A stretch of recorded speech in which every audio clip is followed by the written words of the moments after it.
Muito bem. Você está trabalhando, Tony Cauê? A gravação foi iniciada. Sim, professor, estou trabalhando. Perfeito. Você está trabalhando o dia todo, que chama, né? Full time? Eu entrei em consenso com a empresa, eu trabalho 6 horas por dia só. Beleza, tá bom demais. Olha, chegou aí o funcionário do Eric, o Aman. Muito bem. Ok, gente, boa noite, né? Boa noite para vocês que estão aqui ao vivo. Boa noite para você que está vendo isso depois, ou bom dia, não sei que horas que você vai ver. Acredito que todos vocês já me conhecem, tem uma vaga lembrança aqui, a gente teve um períodozinho presencial e infelizmente a gente se afastou assim lá no 2020, né, no primeiro semestre, mas acho que a gente ficou mais ou menos 1 mês e 2 semanas, né. Então, eu estou com vocês aqui em Programação para a Internet 2, que é uma espécie de continuação ou uma série de abordagens de temas relacionados ao desenvolvimento para a internet. Então, a disciplina vai ser basicamente isso, né? A gente vai abordar alguns temas na construção de um software que é voltado para a internet, que no caso voltado para a web, né? Lá na outra ponta, nós temos o nosso front-end, que é a programação front-end, que já é uma área também separada, mas aqui no ADS, eu estava até conversando com o Cícero, a gente não tem uma disciplina de programação front-end, o que merecia, né? O que merecia ter um espaço só para debater esse universo front-end que ele ficou fortíssimo, né? E ficou bastante desafiador também, né? Eu sempre fico olhando assim um pouquinho para o front-end, porque não tem como a gente fugir dele também, né? Mas não é uma área assim do meu dia a dia por uma série de motivos assim. Mas eu gosto bastante de web também. Eu consigo ler e construir bastante código também na web. Assim como o Halisson, nesses últimos 2 semestres eu olhei bastante se chamam lá de ecossistemas, né? Tem diversos ecossistemas, mas eu olhei bastante o mundo lá do React e achei bastante interessante e produtivo, mas bem grande.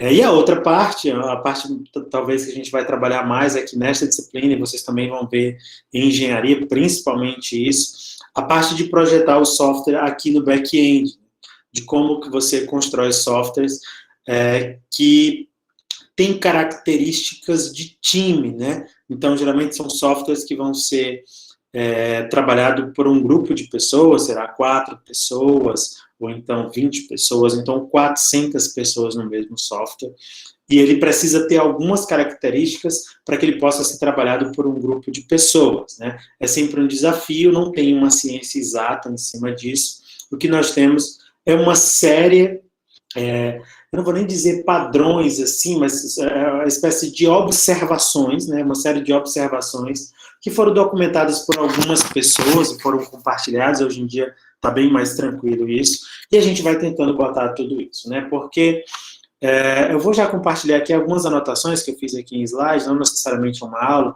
mas só para a gente ter uma base e a gente depois ou logo em seguida, a gente começar a implantar isso via código. A nossa disciplina é mais uma disciplina de código, né?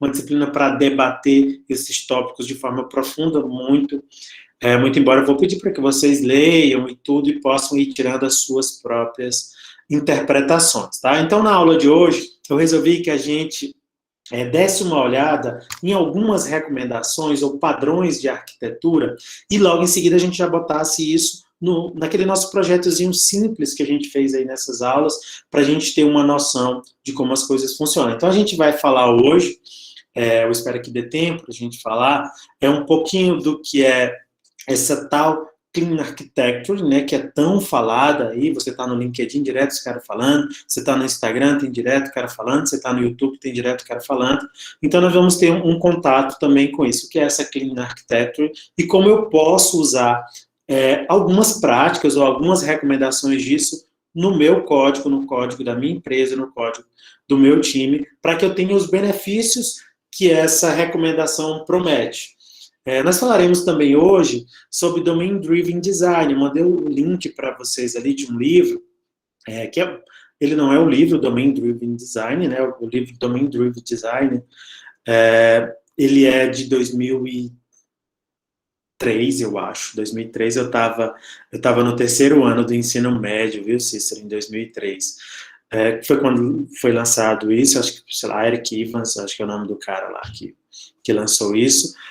E Clean Code, ele é mais ou menos ali de 2010, 2011, 2012, eu até acho que pus a nota lá.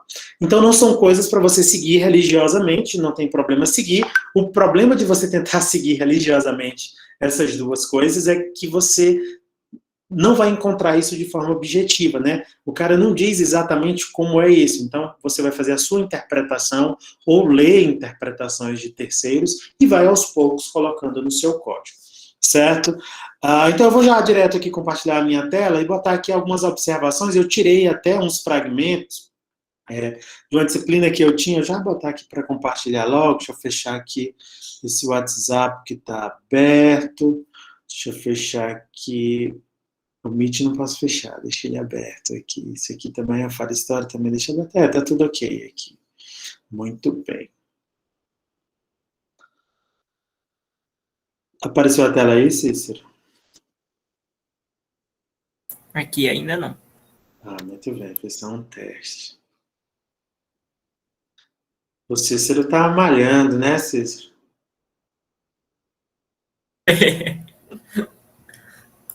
Tu tem que postar o teu treino no Instagram para tu ganhar seguidores. E aí, deixa eu ver. Para evitar o efeito de espelho infinito, não compartilhe sua tela inteira, nem a janela do navegador. Em vez disso, compartilhe apenas uma guia. Tá certo, eu já sabia disso. Mas muito bem, vocês estão vendo aí agora, né, Cícero? Sim, professor. Tá certo. Tá tendo o efeito espelho infinito aí? Espelho infinito, como assim? É uma tela que nela mostra a tela que está mostrando a tela, e a outra tela está mostrando a tela da tela e a outra tela. Tá. Ele pede para que eu compartilhe apenas a tela que eu gostaria de fazer. Mas enfim, certo? Vamos lá aqui, direto ao ponto. Eu mandei para vocês aqui, eu ia mandar mais cedo, mas eu estava na academia, acabei esquecendo. Nesses últimos dias, do final da semana, de mais ou menos de quarta-feira para cá, comecei a fazer uns apanhados, comecei a puxar umas coisas lá da disciplina de programação corporativa, né, que eu estava falando para vocês. A gente, antes da grade de vocês, no terceiro bloco, a gente tinha uma disciplina chamada programação corporativa, que ela abordava a maioria desses temas que vocês vão ver aqui comigo e também lá em engenharia, que são projetos de longo prazo, né? São projetos que você vai conseguir trabalhar com ele em longo prazo, porque acredito que o professor Eli que é de engenharia ou é o Duane? Quem ela é? O Eli mesmo, né? É o professor Eli. É o Professor Eli. Professor Eli, perfeito. Ele deve ter falado para vocês lá de uma série de problemas que acontecem, né, com os projetos, né?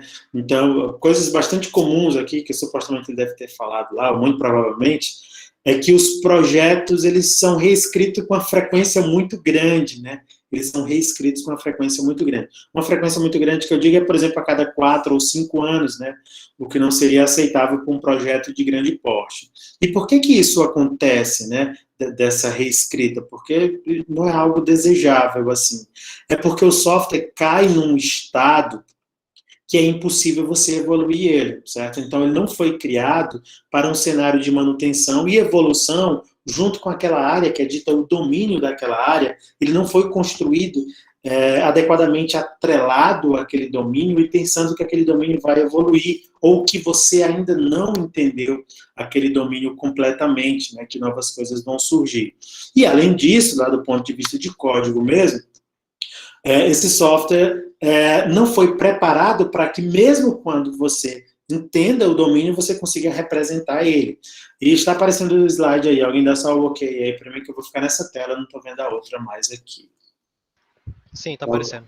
Tá ok, beleza. Então, o que eu vou falar aqui brevemente, eu acho que talvez tenha cerca de 20, tem 31 slides, mas não sei se eu vou passar todos eles aqui, ou se eu vou demorar em todos eles. Mas vejam só, eu mandei para vocês o artigo de Clean Architecture. Quando você fala nesse Clean, nós temos, inclusive, 2 livros aí bastante famosos, que eles são lá do Uncle Bob, que é uma figura bastante conhecida da comunidade internacional de desenvolvimento de software, e esse é o cara, né, do Clean Code, do Clean Coder, tem vários livros sobre isso, e da Clean Architecture. E tem um clássico, né, que é esse artigo que, como eu falei, que é de 2012, isso de 2012 mesmo. Esse é o Uncle Bob, né, que é o Robert Martin. Tem alguns livros dele muito legais, assim, e o massa, né, de Clean Code e do Uncle Bob é que a maioria das coisas que ele escreveu, diferentemente de 90% dos livros da nossa área, são coisas que têm uma perenidade, né? São livros que você pode, de fato, comprar e ele vai valer por bastante tempo, certo? Eu mandei para que vocês olhassem aqui, talvez vocês vão ver isso com mais profundidade lá em arquitetura, né? Em engenharia. Desculpa. E o outro tema, eu já falei para vocês, que é o DDD, que é o Domain Driven Design, que foi proposto, ou pelo menos organizado lá, pelo Eric Evans, é o nome do cara. Deixa eu olhar, eu mandei também o link. Aqui não é o livro, né, esse que eu mandei para vocês, mas é uma espécie de resumo do livro, né. Deixa eu ver se o nome do cara é o Eric Evans. Exatamente, é o Eric Evans, né, esse é um resumo do livro dele. O livro original é um livro da capa azul, que é bastante famoso mesmo. Ele é um livro massa demais, muito doidão. Eu já comecei a ler ele várias vezes, às vezes eu abro ele. Eu tinha ele aqui, e vou direto num ponto específico, mas esse livro aqui, esse PDF que eu estou mostrando para vocês, ele é muito legalzinho, ele consegue sumarizar mesmo de boas o livro. Então, são duas coisas, uma que são coisas recentes, né, apesar das datas aí, algo de 2003, outro de 2012, são coisas recentes. E um terceiro item aqui, que é um ponto específico, que ele talvez nem deveria estar aqui posto lado a lado, né, de Clean Architecture e de Domain Driven Design, que é Command Query, né, Responsibility Separation, e tem também o CQS, que é algo que veio, Command Query Separation, isso aqui é Responsibility Separation. Que ele diz o seguinte, né, esse princípio aqui, diz que você deve ter o capricho de separar suas operações de tal forma que fique claro se ela é uma operação que ela vai alterar o estado dos seus objetos, né, alterar o estado do seu sistema, ou se ela vai fazer uma consulta no estado. Porque se você começar a fazer operações que vão surpreender o seu programador e até o seu cliente, né, em última instância acaba sendo o seu usuário do sistema, mas o programador, ao chamar uma determinada ação de leitura e aconteçam escritas, ou seja, tem uma repercussão no estado do objeto, isso vai começar a ter efeitos colaterais indesejados no software, e isso representa bug. Algum de vocês já leu sobre isso, sobre Command Query Separation, ou lá em engenharia, ou em qualquer outro lugar já ouviu esse termo? Deixa eu botar aqui o espelho mágico. Você já ouviu falar? Cícero, Cauê, você já ouviu falar? Não, professor. O Halisson também, né, Halisson? Beleza. Então, esse é algo bem simples, né? Bem pequenininho, mas que ele dá realmente uma segurança para a gente bem interessante. Ok. E qual é o contexto que nós estamos aqui? Supostamente, a gente já consegue fazer sistemas, ou pelo menos observar sistemas que são feitos por aí. Em um dos livros lá do Uncle Bob, ele lista os maus cheiros de projeto. Certo? Ele lista os maus cheiros de projeto. Ele é um cara já bastante maduro e ele começou a olhar o que faz com que os projetos acabem, né, não dando certo, né, o que faz os projetos serem abandonados, o que faz as pessoas terem medo do projeto, né, e o que faz o projeto, principalmente, não atender às expectativas da companhia e dos usuários no qual ele está lá. Ele deu o nome, ele fez uma lista desses negocinhos, observando do ponto de vista do desenvolvedor, e deu o nome disso a maus cheiros de projeto. Antes de eu avançar aqui para o próximo slide, que é um recorte de um slide que eu fiz lá em 2014, na turma de programação corporativa, eu acredito que vocês já ouviram falar em refatoração, tudo bem? Pode ir confirmando aí no microfone. Vocês já ouviram falar em refatoração, que é um termo que que foi durante muito tempo e ainda hoje atrelado ao Martin Fowler. Vocês já ouviram? Inclusive tem um livro bastante famoso do Martin Fowler, que é um outro clássico aí dos desenvolvedores de software. Alguém já ouviu falar desse tema ou já estudou um pouquinho? Refatoração? Bastante, professor. Inclusive, foi a última pauta que a gente tratou na disciplina de engenharia de software, ontem, inclusive. Perfeito. E é maravilhoso, né? Então, lá em refatoração, no Martin Fowler, ele tem um catálogo de maus cheiros, bad smells, não é isso? mas são maus cheiros de código, perfeito? Lá são maus cheiros de código. Só para não confundir com esses maus cheiros de projeto. O Uncle Bob, esse livro, eu vou ver se eu acho o livro aqui para vocês, ele cataloga e ele fala, né, que um software, quando ele está com esses maus cheiros, ele parece um zumbi, né, cheio de feridas, de pus, de podridão, que vai se arrastando e todo mundo com medo, mas não pode deixar ele parar. Então ele vai exalando esses cheiros, tá bom? Sobre refatoração é algo maravilhoso. Refatoração lá do Martin Fowler. Martin Fowler, ele é muito divertido, assim, eu não conheço ele, assim, obviamente que eu vejo uns vídeos dele lá, mas dá para ver pelo próprio texto dele que ele é um cara muito bacana, assim, divertido. Enfim, então, os maus cheiros de projeto são esses aqui. Essa é a lista que o Uncle Bob fez a observação, e são esses maus cheiros que a gente tenta atacar com essa proposta que ele deu, né? Tanto a proposta da Clean Architecture, como com os princípios SOLID, que é um apanhado também do que as pessoas, os desenvolvedores, já vinham fazendo, certo? Numa disciplina específica desse assunto, você aprofunda em cada um desses maus cheiros aqui, né? Então, o primeiro é o da rigidez, né?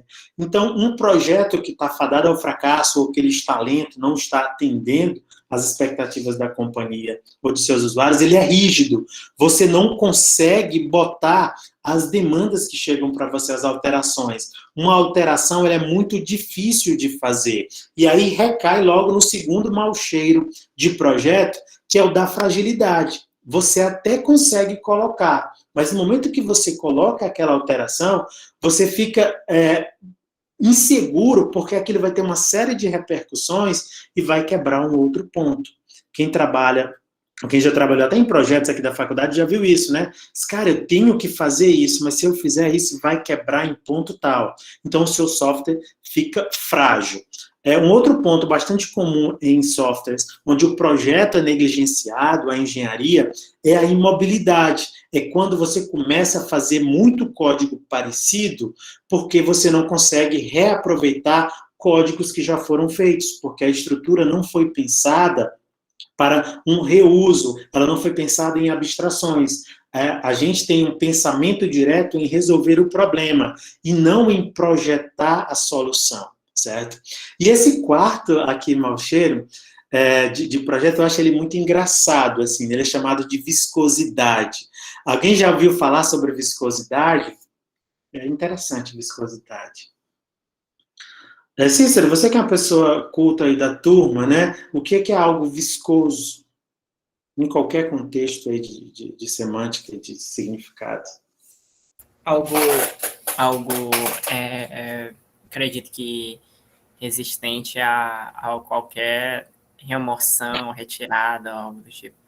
Viscoso, né? É uma palavra engraçada. Algo pegajoso. Algo pegajoso. Pois é. Difícil de limpar. Perfeito. E viscosidade, aqui no contexto de projeto, isso é muito marcante para mim. Ele diz o seguinte: olha, cara, eu até sei como fazer, eu até sei propor uma solução. Só que a solução correta ou a mais adequada, ela é mais difícil de fazer, a solução correta ela é mais difícil de fazer do que uma solução gambiarra, uma solução ruim. Então, um projeto, ele é dito viscoso quando é mais fácil fazer errado do que fazer certo, beleza? Então, um software que não é pensado, a sua arquitetura não é pensada utilizando as recomendações de que tem bastante experiência, não é pensado em abstrações, não é pensado em comunicação, não é pensado na questão das dependências entre as partes do software, ele é um software viscoso. E nós temos dois contextos de viscosidade, isso está relatado lá no livro, talvez o Eli vá aprofundar isso com vocês. Nós temos viscosidade em código mesmo, que é essa que eu estou falando para vocês, que é quando é difícil fazer o correto, mesmo você sabendo, ele tem uma série de repercussões, é mais fácil fazer a gambiarra, ela é mais direta. E nós temos também a viscosidade em hardware, né, que o Uncle Bob cita lá. Por exemplo, vocês já ouviram falar, o Antônio Cauê, ele é programador Java, né? Tem alguém que programa aqui no Android Studio? No Android Studio? O Android Studio ele é bem pesado, né? Beleza, ele é bem pesado. Infelizmente. Beleza, ele é bem pesado. Então, você pode se ver em alguns momentos deixando de fazer algo porque você não quer passar por um processo de build. Ou seja, o seu ambiente de hardware, ele é viscoso. O seu ambiente de contexto ali da programação, não o código em si, né? Mas o ambiente é um ambiente viscoso. É um ambiente que favorece eu ficar com muito código em estoque. Cara, eu vou fazer aqui bastante coisa, só mais tarde eu mando o Android Studio Build Up, porque ele vai gastar 67 segundos, né, o que é uma eternidade, né, para você botar isso, enfim, tudo isso na época lá. Faz tempo que eu não trabalho com Android nativo, eu acredito que isso já melhorou bastante, né, ou pelo menos é para ter melhorado, né. Beleza, aí tem a complexidade desnecessária, que é quando você pensa exageradamente no projeto, mesmo antes de você ver uma necessidade, ou se não sendo algo fundamental, algo basilar, você bota tanta complexidade que é difícil você também evoluir o seu software, né? Aí tem a repetição desnecessária. Essa repetição desnecessária é quando você vai fazer algo que é parecido com algo que você fez. Só que você não faz o reuso, né? Você faz um reuso inadequado, você faz um Ctrl+C, Ctrl+V. Então, a minha feature B, ela é uma copiada da feature A, e ela tem 90% de A. E de B, eu escrevo uma nova feature C, que é copiada de B, que por sua vez é de A, e ele compartilha ali um código. Entretanto, você descobre que A tem um problema justamente naquela parte que você copiou. E aí você tem que sair procurando manualmente tudo isso. E o último, ele tem a ver com o Martin Fowler, viu, Antônio Cauê? Não sei se vocês já chegaram lá na parte do Martin Fowler, mas essa é uma frase bastante comum, assim, do Martin Fowler, é que ele fala assim que o ato de programar é escrever uma carta, um código, um documento para outras pessoas, né? E não para o computador. Então, acho que ele fala bem mais forte isso lá, não sei se vocês lembram, eu não lembro exatamente a frase, mas é mais ou menos assim, né? Que qualquer programador, qualquer bobo, consegue escrever um código que o computador entenda, mas apenas bons desenvolvedores conseguem escrever código que outro desenvolvedor vai entender. Então, você pensar na arquitetura do seu software é você melhorar essa característica aqui da opacidade. A opacidade é a transparência, né? Transparência do ponto de vista de você não conseguir enxergar. Você está aqui, você não consegue ler o código, você não consegue entender. Você demora horas e horas para o seu software evoluir, tá bom? Então, esse é o contexto de quem trabalha num software pensando num software duradouro. É para você evitar esses maus cheiros ou para resolver esses maus cheiros à medida que eles forem surgindo no projeto. Tudo bem? E o Uncle Bob fala que Solid, né, os princípios Solid, eles atacam esses maus cheiros. Não é algo simples assim e direto, viu, gente? A gente está trabalhando no mundo aqui de interpretações e no mundo de abstrações também, certo? Não é algo simples e direto, como acontece com o catálogo de refatorações lá do Martin Fowler, né? Que é algo bem ponto direto. Se você encontrar essa situação, você aplica essa solução. Se você encontrar uma variável temporária, você substitui ela por uma consulta. Eu acho que tinha uma dessas lá na época. Então, é algo assim. E esse Solid, o Eli já passou para vocês? Já começaram a falar sobre Solid ou está mais à frente? Corações gelados. Começamos ontem. Começaram? Perfeito. A gente não vai estudar Solid aqui, a gente vai, durante o código, a gente vai usando e vocês vão percebendo, cara, isso aí que a gente está fazendo, a gente está obedecendo ao princípio da responsabilidade única, né? Single Responsibility Principle. Mas, enfim, vou só falar aqui os nomes dele e vou citar os que forem importantes aqui para a gente. Esse Solid, né, essa composição de letras, é justamente a letra inicial de cada um dos princípios aqui, catalogados, organizados pelo Uncle Bob, mas não foi ele que criou, assim, né? Foi coisas que foram surgindo. Eu digo para vocês que os mais importantes, aí, na minha opinião, mas com o tempo vocês vão vendo, é o primeiro e o segundo, né? O Single Responsibility Principle e o Open Close Principle. Esse OCP é de Open Close Principle. E o último, né? Que é o princípio da inversão de dependência, né? Que esses são os três principais. O primeiro diz o seguinte, na prática, cara, os seus artefatos, os seus elementos de software têm que ter uma responsabilidade clara e única. Eles têm que ter apenas um motivo para mudar, certo? Então, é bem isso. Se o seu método, se a sua classe está abordando coisas demais, você vai fatalmente chegar a problemas como esse aqui, esses sintomas. Então, o SRP vai fazer com que você não gere aqueles sintomas. Então, as classes, não se preocupe em ter muitas classes, não se preocupe em ter classes pequenininhas, não se preocupe em ter poucos métodos e métodos com o código pequeno, certo? O SRP leva a isso, você vai ter muitas classes ou muitas funções, porque elas serão especializadas. E o Open Close Principle, esse é maravilhoso, né? Ele fica coladinho no último ali, que é no Dependency Inversion Principle, né? Que é o princípio da inversão de dependência, que é quando você se desgarra da implementação prática. Cara, eu não estou interessado em como acontece a criptografia, certo? Eu não estou interessado em como é gerado um token de autenticação JWT. Eu não estou interessado em saber em como efetivamente meus dados são gravados. O que eu quero saber é o seguinte, eu preciso de um cara que saiba fazer isso. E eu gostaria de mudar a qualquer tempo para outro que soubesse fazer. Então, eu estou mais preocupado com a API dos objetos, certo? E assim eu vou poder fazer o quê? Eu vou poder criar extensões do meu código. Então, ele está aberto a extensões. Eu posso mudar o provedor de um serviço, enfim, usar o banco de dados Firestore, mas eu quero usar agora o Mongo, quero usar o MySQL, eu quero utilizar o Postgres, e o meu código não vai mudar nada, porque ele obedece ao OCP, ele está aberto para esse tipo de situação, para extensão. Agora ele está fechado, ele foi pensado para que você não precise alterar ele, certo? E esse princípio da inversão da dependência, ele diz o seguinte, cara, eu não vou me acoplar a ninguém, eu não vou, o acoplamento, né, ele tem a ver com a dependência, com que o cara conhece meus detalhes, ou eu conheço os detalhes do cara. Eu não vou fazer isso. Eu vou dizer o seguinte, olha, eu preciso de alguém que saiba salvar um filme em banco de dados. E esse cara precisa atender a estas regras que eu estou expondo aqui. Então, você cria uma abstração do que você precisa. A gente vai ver isso em código daqui a pouco. Tudo bem? Esses outros dois aí, esse do meio, né, que é o da Bárbara Linskov, ele é o mais assim, enigmático um pouco, mas ele tem a ver com você, as suas subclasses, né, respeitarem o contrato da superclasse, e esse ISP, que é o princípio da segregação das interfaces, ele tem a ver com o SRP, ele é o SRP das interfaces.